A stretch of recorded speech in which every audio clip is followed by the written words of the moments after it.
आज का हमारा टॉपिक जो है वो कार्टिसोल के बारे में है।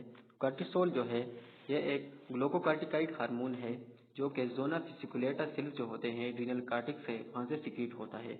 अब ज़ोना फिसिकुलेटा सेल्स जो हैं ये कहाँ पे होते हैं, तो अगर देखें ये अगर हमारे पास जो है ये किडनी है, इसके ऊपर ये जो है ये सुप्रा रीनल ग्लैंड्स हैं।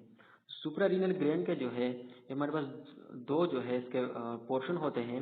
इसका जो अपर पोर्शन होता है अपर पोर्शन उसको कहते हैं एड्रीनल कार्टेक्स, और जो इसका इनर पोर्शन होता है इनर पोर्शन को कहते हैं एड्रीनल मेडुला। तो एड्रीनल कार्टेक्स जो होता है ये अगर यहाँ से देखें, यहाँ से यहाँ तक ये एड्रीनल कार्टेक्स है, ठीक है, यहाँ से। और ये जो अंदर वाला पार्ट है ये रीनल जो एड्रीनल मेडुला है, ठीक है, सुप्रा रीनल मेडुला भी कहते हैं और एड्रीनल मेडुला भी कहते हैं, ठीक है। तो ये जो है अगर देखें हम तो इसकी जो है 3 लेयर होती हैं एड्रीनल कार्टेक्स की, ठीक है। एड्रीनल कार्टेक्स की 3 लेयर होती है। ये सबसे ऊपर वाली लेयर जो है इसे जोना ग्लोमेरुलोसा कहा जाता है, और इसकी जो दरमियान वाली लेयर होती है यह है जोना फिसिकुलेटा, ठीक है। और इसकी जो सबसे जो नीचे वाली लेयर है जो कि एड्रीनल मेडुला के ऊपर होती है तो उसको जोना रेटिकुलेरस कहा जाता है, ठीक है। जोना ग्लोमेरुलोसा से मिनरल कार्टिकाइड सिक्रीट होते हैं जो कि है एल्डोस्टेरॉन और अदर जो मिनरल कार्टिकाइड है। जोना वेसिकुलेटा से मेनली जो है कार्टिसोल सिक्रीट होता है जो ग्लूकोकार्टिकाइड है। और ये जो बिल्कुल इनर लेयर है जो कि जोना रेटिकुलेरस है इससे एंड्रोजन सिक्रीट करती है, ठीक है। तो ये बात हो गई यहाँ पर क्लियर कि जो जोना फिसिकुलेटा सेल्स हैं वो कार्टिसोल को सिक्रीट करते हैं, ठीक है। अब कार्टिसोल के जो है डिफरेंट एक्शन हैं कार्बोहाइड्रेट की मेटाबॉलिज्म के ऊपर, प्रोटीन के मेटाबॉलिज्म पर और फैट मेटाबॉलिज्म पर जो है इसके डिफरेंट टाइप्स के एक्शंस हैं, तो उनको आगे जाकर हम डिस्कस करते हैं, ठीक है जी। अब बात करते हैं कि हमारे पास जो है ये कार्टिसोल कार्बोहाइड्रेट के मेटाबॉलिज्म पर जो है इसका क्या इफेक्ट होता है, ठीक है। तो इसका इफेक्ट जो है कार्बोहाइड्रेट के मेटाबॉलिज्म पर इस तरह है कि ये हमारे पास जो है ग्लूकोनोजेनेसिस को इंक्रीज करता है, ठीक है। सबसे पहले क्या है, ग्लूकोनोजेनेसिस को इंक्रीज करता है। अब किस तरह जो है ये ग्लूकोनोजेनेसिस को इंक्रीज करता है, तो ग्लूकोनोजेनेसिस है क्या। सबसे पहले ग्लूकोनोजेनेसिस है जब हमारे पास सिंथेसिस ऑफ ग्लूकोज होती है, ठीक है, synthesis of glucose from non carbohydrate sugar, ठीक है, नॉन कार्बोहाइड्रेट शुगर, ठीक है। नॉन कार्बोहाइड्रेट शुगर से जब ग्लूकोज की सिंथेसिस होती है जिसको ग्लूकोनोजेनेसिस कहते हैं, ठीक है। तो कार्टिसोल जो है ये इसको इंक्रीज करता है, ठीक है, ग्लूकोनोजेनेसिस को इंक्रीज करता है। अब किस तरह करता है, ठीक है, तो उसको हम जो है अब डिस्कस करते हैं। तो सबसे पहले जो हमारे पास है इसका कि किस तरह ये ग्लूकोनोजेनेसिस को इंक्रीज करता है। तो सबसे पहले it increase the enzymes required to convert amino acid into glucose, ठीक है। सबसे पहले ये उन एंजाइम को जो है इंक्रीज कर देता है जो कि अमाइनो एसिड को ग्लूकोज में कन्वर्ट करते हैं, ठीक है। सबसे पहले जो है इसका इफेक्ट ये हुआ कि ये उन एंजाइम जो कि ग्लूकोनोजेनेसिस के लिए रिक्वायर्ड होते हैं तो ये उन एंजाइम्स को इंक्रीज कर देते हैं, ठीक है। नंबर सेकंड पे जो है ये अमाइनो एसिड की मोबिलाइजेशन जो होती है एक्स्ट्रा हेपेटिक टिश्यू से, उसको उससे जो है ये लिवर तक जो है इसकी मोबिलाइजेशन करा देता है अमाइनो एसिड के, ठीक है। ये प्रोटीन की कैटाबॉलिज्म करता है जिससे अमाइनो एसिड रिलीज होते हैं ब्लड में, ठीक है। अगर यहाँ पर हमारे पास ये एक्स्ट्रा हेपेटिक टिश्यू है यहाँ पर, ठीक है, ये एक्स्ट्रा हेपेटिक टिश्यू है, ठीक है। तो ये यहाँ पर अगर हमारे पास प्रोटीन है तो ये प्रोटीन की जो है कैटाबॉलिज्म कर देता है जिससे हमारे पास अमाइनो एसिड जो है वो रिलीज हो जाते हैं ब्लड में, ठीक है। ब्लड से जो है ये अमाइनो एसिड हमारे पास ये लिवर में चले जाते हैं, ठीक है, लिवर में जो है यहाँ पर चले जाते हैं।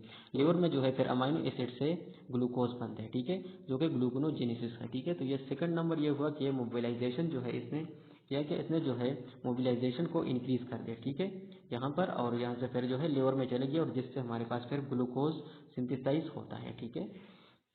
अब नंबर थर्ड पे जो है ये इस तरह करता है कि इंसुलिन का जो एक्शन होता है इंसुलिन का, ये उसको जो है एंटागोनाइज कर देता है, मतलब इंसुलिन को ये अपोज करता है, ठीक है।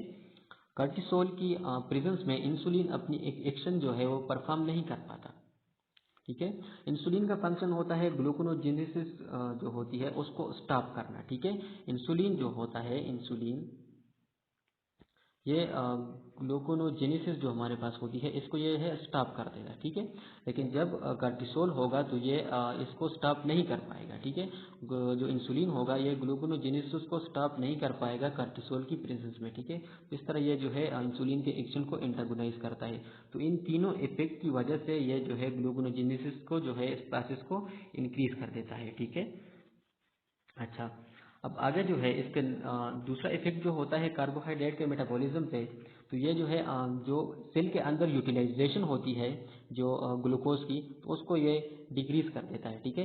किस तरह डिक्रीज कर देता है ग्लूकोज की यूटिलाइजेशन को? वो इस तरह करता है कि सबसे पहले जो ग्लूकोज ट्रांसपोर्टर होते हैं, जो हमारे पास मेनली जो है मेन जो होता है वो GLUT4 होता है, ठीक है। जो ग्लूकोज ट्रांसपोर्टर 4 होता है इसको जो है ये डिक्रीज कर देता है। अब ग्लूकोज इसकी जो ये होते हैं हमारे पास सेल के अंदर, ठीक है। ये अगर सेल है तो यहाँ पर जो है ये GLUT4 अंदर जो है वेसिकल में पाए जाते हैं, ठीक है। इन वेसिकल जब भी ग्लूकोज ब्लड में इंक्रीज करता है, ठीक है, इंक्रीज कर जाता है जब भी ग्लूकोज, तो इंसुलिन की एक्शन की वजह से जो है ये GLUT4 जो है सेल मेम्ब्रेन की तरफ जो है ये शिफ्ट हो जाते हैं, ठीक है। तो यहाँ पर GLUT4 जो है सेल मेम्ब्रेन के ऊपर आ जाते हैं, जिनकी जरिए फिर जो है ग्लूकोज की ट्रांसपोर्ट होती है इनसाइड द सेल, ठीक है। तो जब ये जो है GLUT4 की ये जो ट्रांसपोर्टेशन है टुवर्ड द सेल मेम्ब्रेन, ये कार्टिसोल इसको स्टॉप कर देता है, ठीक है। इसको डिक्रीज कर देता है या इसको स्टॉप कर देता है, जिसकी वजह से जो ग्लूकोज ट्रांसपोर्टर हैं वो सेल मेम्ब्रेन के ऊपर नहीं आ पाते और ग्लूकोज जो है वो सेल के अंदर नहीं जा सकता, जिसकी वजह से जो है ग्लूकोज की यूटिलाइजेशन जो है वो कम हो जाती है, ठीक है।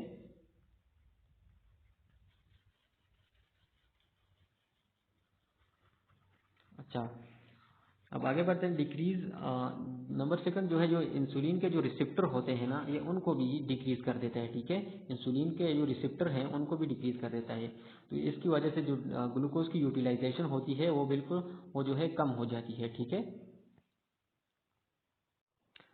अब आगे बात करते हैं एड्रीनल डियाबिटीज़ के बारे में कि एड्रीनल डियाबिटीज़ क्या है हमारे पास, ठीक है। तो एड्रीनल डियाबिटीज़ जो है ये हमारे पास जब भी कार्टिसोल इंक्रीज हो जाएगा। एड्रीनल डियाबिटीज़ क्या है कि जब कार्टिसोल इंक्रीज होगा, ठीक है, तो जिसकी वजह से जो है ब्लड में ग्लूकोज जो है ज़्यादा हो जाएगा। जब ब्लड ग्लूकोज ज़्यादा हो जाएगा जिसकी वजह से पेंक्रियाटिक जो बीटा सेल्स है उनसे इंसुलिन की सिक्रीशन ज़्यादा हो जाएगी। जब इंसुलिन की सिक्रीशन ज़्यादा होगी लेकिन कार्टिसोल जो है इसके एक्शन को स्टॉप कर देता है, यानी कार्टिसोल की प्रेजेंस में इंसुलिन जो है अपना एक्शन परफॉर्म नहीं कर पाता ग्लूकोज के ऊपर, ठीक है। इसकी वजह से ग्लूकोज जो है वो ज़्यादा हो जाता है, ठीक है। जब ग्लूकोज इंक्रीज हो जाता है ब्लड में तो इसे कार्टिसोल की एक्सेस की वजह है, तो इसे एड्रीनल डियाबिटीज़ कहा जाता है, ठीक है। और एड्रीनल डियाबिटीज़ में और जो डियाबिटीज़ मिलाइटिस होती है उसमें फ़र्क क्या है कि डियाबिटीज़ मिलाइटिस में जब आप इंसुलिन देंगे तो वो जो है इफेक्टिव होगा। इंसुलिन जो है ग्लूकोज को ब्लड से जो है ट्रांसपोर्ट करेगा सेल के अंदर, ठीक है, और ब्लड में ग्लूकोज को कम कर देगा इंसुलिन जो है। लेकिन एड्रीनल डियाबिटीज़ जो है इसमें इंसुलिन बिल्कुल इफेक्ट नहीं कर पाता, ठीक है, इसकी इफेक्ट नहीं होती और ये ग्लूकोज को ब्लड ग्लूकोज लेवल को डिक्रीज नहीं कर पाता एड्रीनल डियाबिटीज़ में, ठीक है। ये हमारे पास हो गया एड्रीनल डियाबिटीज़। अब इससे आगे जो है चलते हैं प्रोटीन के मेटाबॉलिज्म पर, इसके जो क्या इफेक्ट हैं कार्टिसोल के। तो सबसे पहले अगर हम देखें ये जो हमारे पास सेल के अंदर जो स्टोरेज होता है प्रोटीन का, तो ये उसको डिक्रीज कर देता है कार्टिसोल। किस तरह डिक्रीज करता है? तो देखें इसके हमारे पास जो है 4 तरह के जो है एक्शन है जिसकी वजह से ये जो है सेलुलर प्रोटीन को डिक्रीज कर देता है। सबसे पहले ये जो है उसकी सिंथेसिस को डिक्रीज कर देता है कि प्रोटीन सिंथेसाइज नहीं हो पाते, ठीक है। और नंबर सेकंड पे जो है सेकंड पे ये जो प्रोटीन की कैटाबॉलिज्म है उसको जो है इंक्रीज कर देता है, ठीक है। प्रोटीन जो होती है उसकी कैटाबॉलिज्म को इंक्रीज कर देता है, जो कि एक्स्ट्रा हेपेटिक टिश्यू में मतलब जो लिवर के अलावा जो अदर टिश्यूज हैं उनमें जो है प्रोटीन की कैटाबॉलिज्म को इंक्रीज कर देता है, जैसा कि स्केलेटल मसल्स वगैरह जो है अदर टिश्यू जो है लिवर के अलावा, ठीक है।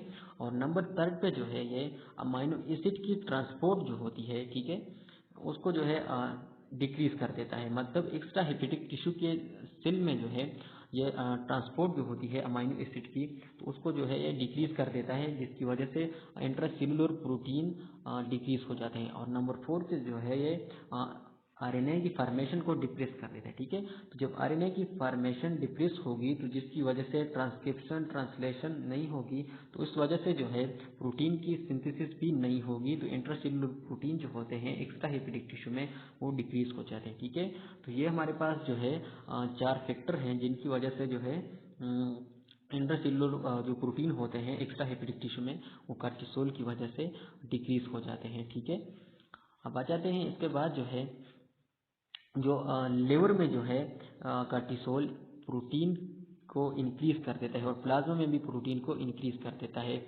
अब ये क्यों होता है? ये इसलिए कि ये जो कार्टिसोल होता है ये लिवर सेल में जो है लिवर में जो है ये अमाइनो एसिड की अपटेक को इंक्रीज कर देता है। ठीक है, जिसकी अगर वो इंक्रीज हो जाते हैं तो इसकी वजह से जो है लिवर के अंदर प्रोटीन की सिंथेसिस होती है।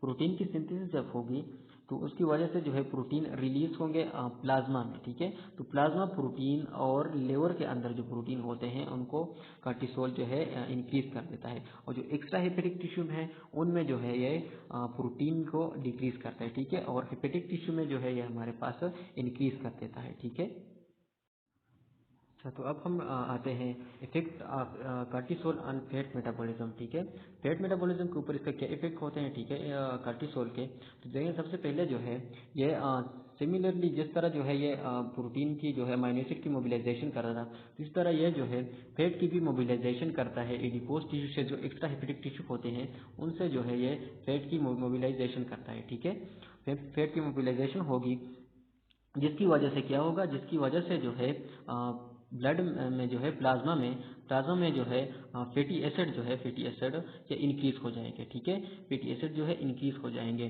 तो फैटी एसिड की इंक्रीज को कर देगा ये फैटी एसिड को, जिसकी वजह से ये जो है फैटी एसिड को यूटिलाइजेशन जो होती है एनर्जी के लिए उसको इंक्रीज कर देगा। ठीक है, ये जो है ग्लूकोज की जो यूटिलाइजेशन होती है एनर्जी के लिए, तो ये जो है उसको डिक्रीज कर देता है, और जो फैटी एसिड होती है इसकी यूटिलाइजेशन को जो है कार्टिसोल इंक्रीज कर देता है। ठीक है, और आगे एक कंडीशन है जिसे हम बोफिलोलाइक टार्सो कहा जाता है। ठीक है, इसमें इस तरह होता है कि ये जो कार्टिसोल होता है, ठीक है, ये बाद लोगों में ये जब एक्सेस में हो जाता है, ठीक है, एक्सेस में होता है तो एक्सेस कार्टिसोल की वजह से बाद लोगों में जो इस तरह होता है कि हेड और नेक रीजन में सिर्फ सिर्फ जो है हेड और नेक रीजन में जो है जो चेस्ट होता है और जो नेक का रीजन होता है यहाँ पर जो है फैट की डिपोजिशन हो जाती है। ठीक है, यहाँ पर जो है क्या फैट की डिपोजिशन हो जाती है, तो जिसे फिर बुफिलुलाइक टार्सो कहा जाता है। ठीक है, और इनका जो फेस होता है वो मून शेप होता है। ठीक है, इन पर्सन्स का। ठीक है,